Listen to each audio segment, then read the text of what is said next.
Hello everyone, வாங்க ஸ்ட்ரெயிட்டா நம்ம வீடியோக்குள்ள போயிடலாம். நீங்க உங்களோட யூடியூப் சேனல் வந்து மானிட்டேஷன் ஆன பிறகு, மானிட்டேஷன் எனேபிள் பண்ண பிறகு, உங்களுடைய வீடியோஸ்ல வந்து டாலர் சிம்பிளே காட்டலையா? ஸோ கவலைப்படாதீங்க. இந்த வீடியோ வந்து உங்களுக்கு உதவி செய்யும். பாருங்க, என்னுடைய வீடியோஸ்ல வந்து பாருங்க, எல்லாத்துலயுமே வந்து டாலர் சிம்பிள் வந்து காமிச்சிருக்கு. ஸோ அப்படின்னா நீங்க எதுவும் கவலைப்படாதீங்க.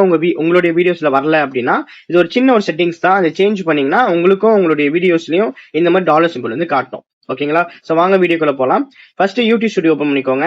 ஸோ அதுல வந்து கண்டென்ட் இருக்கும். ஸோ அந்த கண்டென்ட்டை கிளிக் பண்ணுங்க. அதை கிளிக் பண்ண உடனே இங்க பாருங்க மேல இருக்கு. அதை ஸ்க்ரோல் டவுன் பண்ணீங்கன்னா மானிட்டேஷன் இருக்கும். அதை வந்து மானிட்டேஷன் அப்படின்றத மட்டும் டிக் பண்ணி அப்ளை கொடுங்க. அப்ளை கொடுத்துட்டீங்கன்னா உங்களுடைய வீடியோஸ்ல எல்லாத்துலயும் வந்து டாலர் சிம்பிள் வந்து வந்துருங்க. ஸோ பாருங்க, என்னுடைய வீடியோஸ்லயும் வந்து எல்லாத்துலயும் வந்திருக்கு. ஸோ இதன் மூலமா நீங்க வந்து கன்ஃபார்ம் பண்ணிக்கலாம். ஸோ என்னுடைய சேனல், உங்களுடைய வீடியோஸ் வந்து மானிட்டேஷன்ல தான் இருக்கு அப்படின்றத இப்படி வச்சு நீங்க கன்ஃபர்மேஷன் பண்ணிக்கலாம். ஏன்னா யூடியூப்ல இருந்து ஒரு சின்ன அப்டேட் பண்ணிட்டாங்க. ஸோ அதனால தான் இந்த சிம்பிளை வந்து எடுத்துட்டாங்க.